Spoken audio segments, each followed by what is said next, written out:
Isso aí, galerinha. Olha, já para que tu não te espantes, a única física que vai ser nova pra gente vai ser a física C e alguma parte, de repente, da física D. A física A e B vai ser só revisão, tu não vai ver nada de hoje que a gente nunca viu. Talvez uma questão ou outra mais apimentada, mais aprofundada. Vetores. Por que os malditos cientistas inventaram essa entidade chamada vetor? Isso tem a ver com o estudo da natureza. Primeiro, por que a gente diz na física que grandeza física é tudo aquilo que podemos medir? Porque existem grandezas que a gente consegue perceber na nossa vida que pelo menos ainda não conseguimos medir. Amor, ódio, preguiça, certo? São coisas que a gente pode sentir. É óbvio que aparentemente, né, exala pelos nossos poros. Nós até temos medidas indiretas disso, né? Por incrível que pareça. Existem medições que se faz no corpo da pessoa, batimento cardíaco, temperatura da pele, certo? Fluxo sanguíneo no cérebro, para tentar medir que emoção e quanto daquela emoção ele está sentindo, mas não são grandezas físicas. Porém, massa, velocidade, tempo, aceleração, deslocamento, distância percorrida, luminosidade, corrente elétrica, carga elétrica, quantidade de matéria, essas coisas todas nós podemos medir e muito mais, né? Intensidade de campo magnético, intensidade sonora, uma série, são muitas grandezas físicas. Porém, tem 7 grandezas físicas básicas, a partir das quais todas as outras são medidas. Nós, por enquanto, não vamos nos preocupar com quantas existem, quais são. Nós só vamos nos preocupar em saber que grandeza física é tudo aquilo que eu posso medir. Não custa falar, galera, que medir é comparar, tá? Como é que eu sei que aqui tem 30 centímetros? Porque alguém inventou o metro, dividiu o metro em 100 partes, que é o centímetro. Existia inclusive um metro original lá na França, num lugar especial, onde as pessoas iam até lá para comparar um outro metro e levar para um outro lugar do mundo. Ó, isso aqui é 1 metro. Hoje em dia existem outros processos do laboratório que me permitem medir 1 metro aqui no Brasil, igual a 1 metro do russo lá, sem a gente ter trocado nada de material. Ele faz um experimento físico que define 1 metro. Eu faço o mesmo experimento físico, o experimento físico me define no meu laboratório. Ah, aqui eu achei 1 metro. Muito mais ninja, né? Antes não, antes tem que pegar um navio, pegar o metro lá na França e comparar o teu metro lá, fazer análise e levar o metro que tu copiou do metro original pro teu país para fazer as medidas perfeitas. Imagina a loucura, imagina como é delicado e complexo isso, né? O que é uma grandeza física? Tudo que se pode medir. A galera foi evoluindo, a física foi evoluindo e nós começamos a perceber que tem grandeza física que é muito mais chata de medir e definir do que outras. As grandezas mais simples de medir nós chamamos escalares. O que a grandeza escalar tem? 2 informações fundamentais. Pode colar. Modo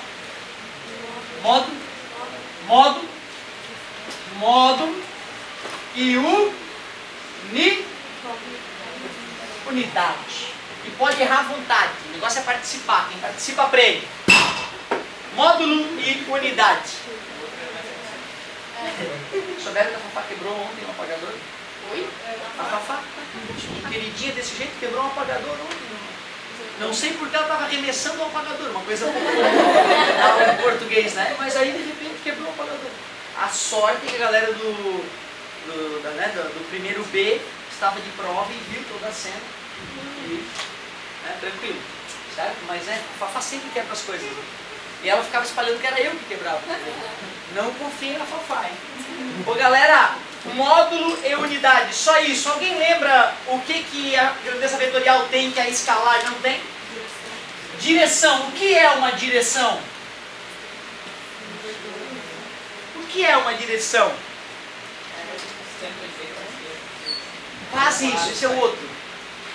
Uma direção é uma linha imaginária. É uma linha reta e imaginária. Por isso que toda direção tem 2 sentidos. Direção, sentido e o resto continua. Eu preciso saber o módulo, que é o númerozinho, módulo, e preciso saber a unidade para saber do que se trata. Exemplo de escalares. Massa. Eu não preciso dizer que a massa é horizontal da direita para a esquerda. Aliás, não faz sentido, né? Tempo, temperatura. Tempo, não faz só meia hora, faz 30 minutos da direita para a esquerda. Não faz sentido, né? Ah, eu tô febril, eu tô com 38 graus na diagonal de cima para baixo. É um absurdo, né? Parece uma piadinha, mas às vezes tu te perguntar essas coisas te ajuda a desvendar quando tu tá indeciso. Exemplo de grandezas vetoriais. Claro, o arremesso do giz, ou arremessar com 10 metros por segundo. Para onde, animal? Aí tu, puf. Ao arremessar, tu já imagina a setinha, né? Tuf. Não tem jeito.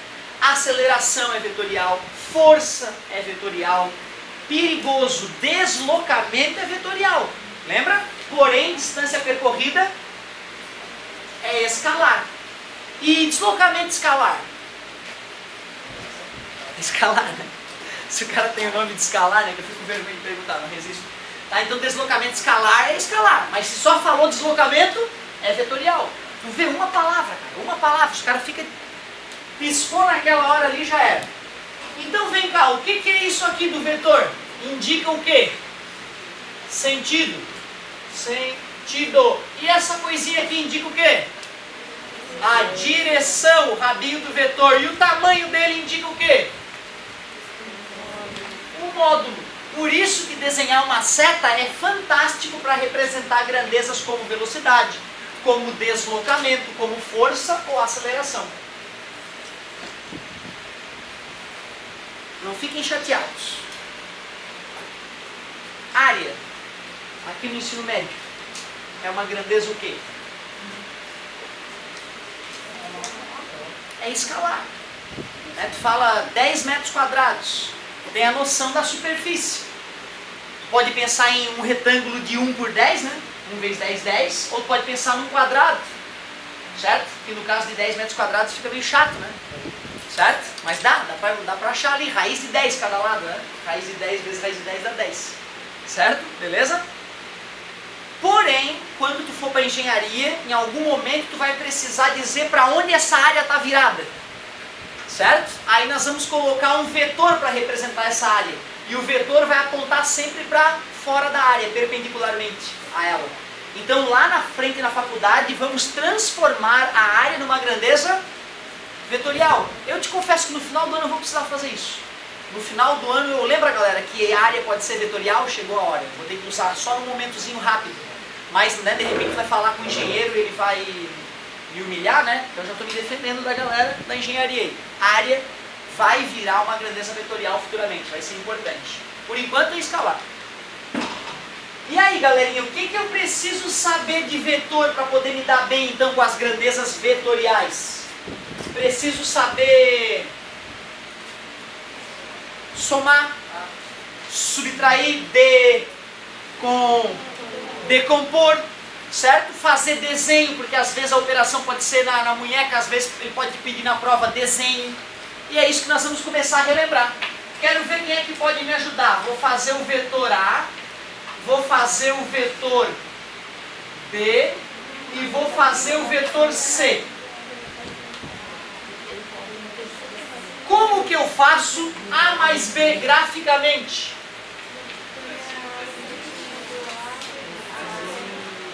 Beleza? Deixa eu ver se eu entendi. O amigo fez com o dedinho para cima.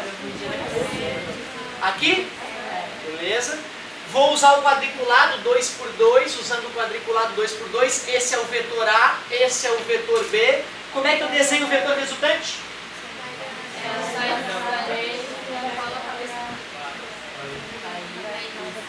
Aonde vai a cabecinha? Em cima ou embaixo?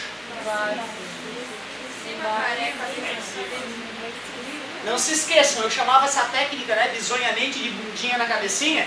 Isso excitava tanto o pessoal que o último galera queria bundinha na cabecinha também. Não. Quando tu vai somar, aqui é bundinha na cabecinha, mas o vetor resultante não, ó, bundinha com bundinha, cabecinha com cabecinha. Por isso que eu não vou mais chamar de bundinha na cabecinha. Porque eu acho que atrapalhava a galera se empolgava e saía terminando com o dia na cabecinha. Não pode. Alguém lembra de outra técnica, além da técnica do... Que técnica é essa? Polígono ou paralelogramo? Técnica do polígono ou do paralelogramo? Polígono, né? Formou um polígonozinho. O paralelogramo é aquela que tem que traçar as pontilhadas paralelas. Tá vendo como o nome ajuda a lembrar? E, absurdo, tu acha que eles vão cobrar o nome? Não é que eles cobrem o nome, vai que numa discursiva, é a UFSC que tem discursiva agora, use a técnica do polígono para, entendeu? Se tu não lembra qual que é a técnica, tu corre o risco de fazer errado. É sacanagem, né? Então era a técnica do polígono. Técnica do paralelogramo. Desenha o vetor que tu quer somar, na mesma origem, bundinha com bundinha, desenha o outro vetor que tu quer somar. Muito carinho com essa técnica. Saindo da extremidade de um dos vetores, tu faz uma pontilhada paralela ao outro vetor. Da extremidade do outro vetor, tu faz uma pontilhada paralela ao outro vetor. E aí sim, saindo da origem e indo até onde as pontilhadas se encontram, tu desenha o vetor resultante. Vocês concordam que visualmente deu a mesma resposta? Isso é importante, né? Tu perceber que as técnicas dão o mesmo resultado. Nome dessa técnica? Valeu, paralelogramo. Tu pode ler em alguns lugares paralelograma, tá? Não tem expresso. Qual técnica eu dou preferência? Por que que eu prefiro que a galera manje mais da técnica do polígono? Porque dá para somar vários vetores numa lambada só. Se tu for usar do paralelogramo e quiser somar esses três vetores, como eu vou fazer agora, ó, A mais B mais C, pela técnica do paralelogramo, tu teria que somar o A e o B, pegar a soma deles e fazer a técnica de novo com o C. Ia ser chato. Ia funcionar, mas ia ser chato. Com a técnica do polígono, é gostosíssimo. Tu vai lá e desenha o A, copia a bundinha na cabecinha o B, e depois tu pega o C mais uma vez, bundinha na cabecinha. Opa, olha como o C tem 3 unidades. Perceberam? Por isso que o vetor resultante não vai ser retinho para cima, ele vai dar uma entortadinha, ó, de um quadradinho na diagonal para a esquerda ali. Ó. Esse vetor quem é? A mais B mais C. Técnica do polígono é o bicho. Dá para somar 10 vetores de uma vez só. Aqui de perto fica tão feio o vetor, cara. Tu olha no vídeo até parece razoável. Lindo, né?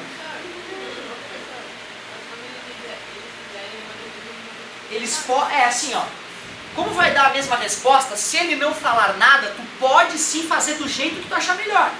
Mas o cara pode sacanear e te pedir para ir numa técnica, entendeu? Para ver, será que esse cara sabe as técnicas? Né? É isso aí. Vamos aproveitar, já que eu acabei de olhar a técnica do paralelogramo, e eu estou fazendo só graficamente, né? Vamos aproveitar para relembrar como é que se decompõe graficamente. Tenho 2 eixos coordenados, tenho lá um vetor, o vetor G.